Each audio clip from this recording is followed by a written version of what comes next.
আল্লাহ ছাড়া কাউকে ভয় করব না, আল্লাহ ছাড়া এত কাউকে ভালোবাসবো না। সব থেকে ভালোবাসবো কারে? আল্লাহকে। ভয় করব কারে? আল্লাহ পাককে। আল ঈমানু বাইনাল খাউফি ওয়ার রাদা। ঈমান হচ্ছে দুটি জিনিসের মধ্যে, ঈমান এবং আশা। ঈমান এবং আশা, ভয় এবং আশা।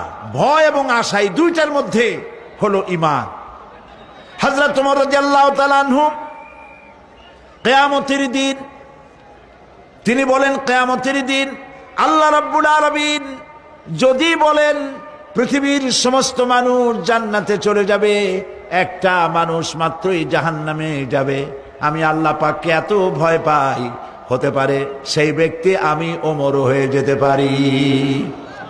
আর যদি কিয়ামতের দিন আল্লাহ রাব্বুল আলামিন বলেন একটি মাত্র মানুষ জান্নাতে যাবে আর সব জাহান্নামে যাবে, আমি আমার আল্লাহকে এত আশা করি, এতই তার উপরে আশা রাখি যে সেই ব্যক্তি আমি ওমর হয়ে যেতে পারি।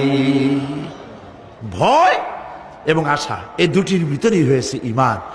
এই ধরনের পৃথিবীতে আল্লাহকে ভয় করে যারা চলবে, যা পাইল ওর উপরে নিজেকে সীমাবদ্ধ রাখলো, বাড়াইল না।